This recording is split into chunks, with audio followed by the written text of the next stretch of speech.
ആ ഒരു അറിവ് വന്നു കഴിയുമ്പോൾ എല്ലാവരെയും എന്റെ തന്നെ സ്വരൂപമാണ്. പിന്നെ ഞാൻ ആര് വെറുക്കും? അദ്വേഷ്ട സർവഭൂത, എല്ലാവരും എന്റെ വേണ്ടപ്പെട്ടവരാണ്. മൈത്ര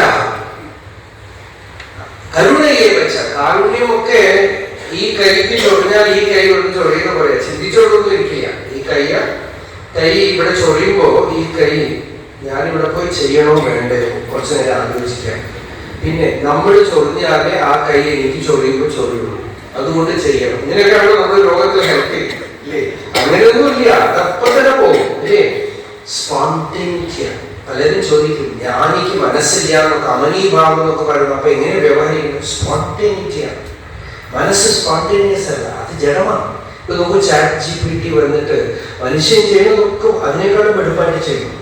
കാരണം ഈ ജഡമായ മെക്കാനിക്കൽ റെസ്പോൺസസ് അതിന് എളുപ്പത്തിൽ പറ്റും, നമ്മളെക്കാളും നന്നായിട്ട് പറ്റും. മെക്കാനിക്കൽ ആയിട്ടുള്ള റെസ്പോൺസസ് അത് നമ്മളെക്കാളും ഭംഗിയായിട്ട് എന്തൊക്കെയാ ചെയ്യണമെങ്കിലോ. ഇപ്പൊ കഴിഞ്ഞ ദിവസം ഒരാൾക്ക് യോഗ സാധന ചെയ്തിട്ട് വിഷം, എന്തൊക്കെയോ വിഷം.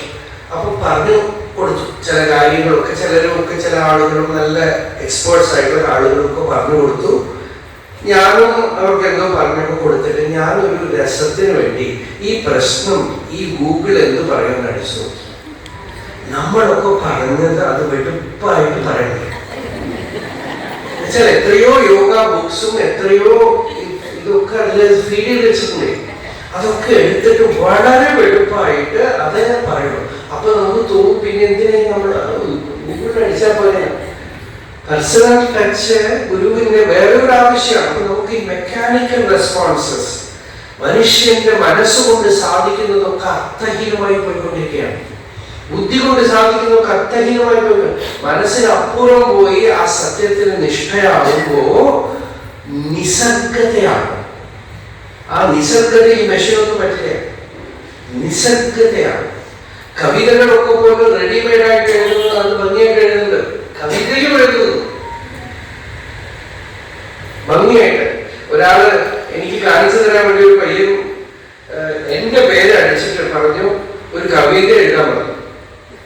ഞാൻ ഞെട്ടിപ്പോയി. 20 വർഷമായി നമ്മുടെ പ്രഭാഷണമൊക്കെ കേട്ട് വന്ന ഒരാളെ പോലെ എഴുതിക്കും.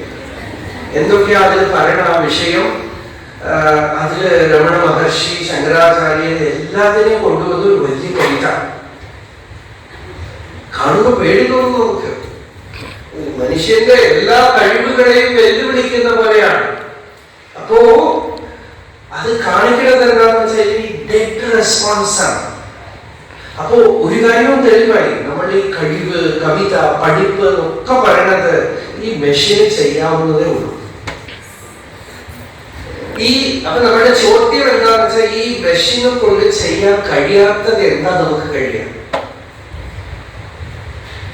ചോദിച്ചു നോക്കൂടെ? ഈ കമ്പ്യൂട്ടറിന് സാധിക്കാത്ത എന്ത് വിശേഷമാണ് എന്റെ അടുത്തുള്ളത്? നിങ്ങളെ കവിത എഴുതുന്നത്, സംസ്കൃതം പഠിക്കല്, വേദം ചൊല്ലലും ഒക്കെ നിങ്ങളെക്കാളും വെടുപ്പായിട്ട് അത് ചെയ്യുന്നത്. കവിതയാണോ? സർജറി, ഇപ്പോ പല ഹോസ്പിറ്റൽസിലും സർജറി ഒക്കെ കമ്പ്യൂട്ടറാണ്. മനുഷ്യനെക്കാളും മനുഷ്യൻ ചെയ്യുന്ന ഭാര്യ ചീത്ത പറഞ്ഞെന്ന് പറഞ്ഞിട്ട് ഇവിടെ കുത്തൊന്നുമില്ല. അത് ഭംഗിയായിട്ട് ചെയ്യും, ഒരു വിഷമല്ല. അപ്പോ എന്താണ് നമുക്ക് ചെയ്യാനുള്ളത്? എല്ലാം അതാണ് ചെയ്യാൻ വന്നു. പാചകത്തിന് വന്നു കഴിഞ്ഞു കേട്ടോ. എന്ത് വേണമെങ്കിലും പഴങ്കഞ്ഞി മുതൽ നല്ല പാചകപ്രഥമം വരെ ചെയ്യും. ഫീഡ് ചെയ്ത് വെച്ചാൽ മതി, ഒന്ന് മെസ്സേജ് കൊടുത്താൽ മതി, പാചകമൊക്കെ കാലാക്കി വെക്കോടെ. അപ്പോ നമ്മളിപ്പോ എന്ത് ചെയ്യും? നമുക്ക് എന്താ വേണ്ട? നമുക്ക് അതിന് ചെയ്യാൻ പറ്റാത്ത എന്താ നമ്മളുടെ ഉള്ളിലുള്ളത്? നിസർഗത, സ്പോണ്ടേനിറ്റി, ശാന്തി. ചിത്തവൃത്തികൾ ഉപയോഗിക്കാതെ ഉള്ള ആ സ്ഥിതപ്രജ്ഞന്റെ സ്ഥിതി. അകർമ്മണി അകർമ്മയ പശ്യേത് അകർമ്മണി ച കർമ്മയഃ എന്ന് ഭഗവാൻ അതാണ് പറഞ്ഞത്. അകർമാത്മസ്വരൂപിയായി ഇരുന്നുകൊണ്ട് കർമ്മം ചെയ്യാം. ശാന്തി, പ്രിയം, അതിന് പറ്റില്ല.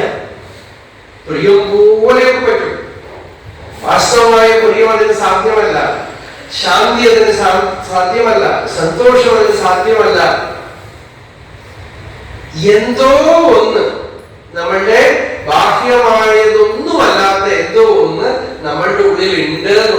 നേതിയുടെ ഒരു സ്വരൂപമാണത്. നിഷേധിക്കുന്നതിനെ മുഴുവൻ അത് എടുത്ത് കാണിച്ചു തരും. അതിൽ മുഴുവൻ നിഷേധിച്ചിട്ട് നിങ്ങളിലേക്ക് നിങ്ങൾ നോക്കൂ. കമ്പ്യൂട്ടർ കൊണ്ട് ശാരീരികമായി ചെയ്യാവുന്ന കർമ്മങ്ങളൊക്കെ ചെയ്യാൻ പറ്റുമോ? ചെയ്ത് കാണിച്ചു.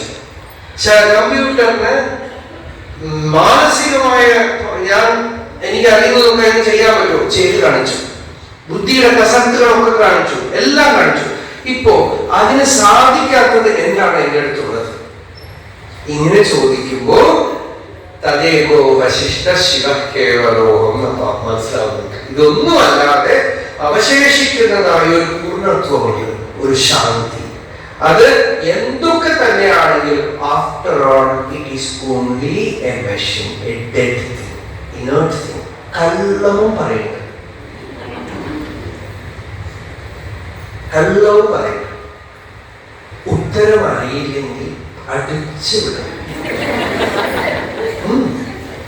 എന്നിട്ട് നമ്മൾ ഇതല്ല ഉത്തരം എന്ന് പ്രൂവ് ചെയ്ത് കൊടുത്താൽ I am very sorry, you are very intelligent എന്ന് പറഞ്ഞ് നമ്മൾ അതിന്റെ പുകഴ്ത്തൽ കേട്ടിട്ട് പൊന്തിയിരിക്കും. മനുഷ്യൻ ഉണ്ടാക്കി വെച്ച ഒരു ഭൂതം മനുഷ്യനെ കവച്ചു വെക്കുന്ന രീതിയിൽ ഇരിക്കുകയാണ്. ഈ വാസിഷ്ഠത്തില് ഇങ്ങനത്തെ കഥാപാത്രങ്ങളുണ്ട്. ചില ഭൂതങ്ങളെ ഉണ്ടാക്കിയുള്ളൂ, അസുരന്മാര്. കമ്പ്യൂട്ടറാണ്, ഒക്കെ ഈ റോബോട്ട്സ് ആണ്. അവർ ജയിക്കാൻ പറ്റില്ല. അവസാനം അതിന് ജയിക്കാനുള്ള വിദ്യ. അപ്പൊ നോക്കൂ, ഇതൊക്കെ സാധ്യതകൾ ഉണ്ടെന്ന് ഋഷികൾ കണ്ടിട്ടുണ്ട്.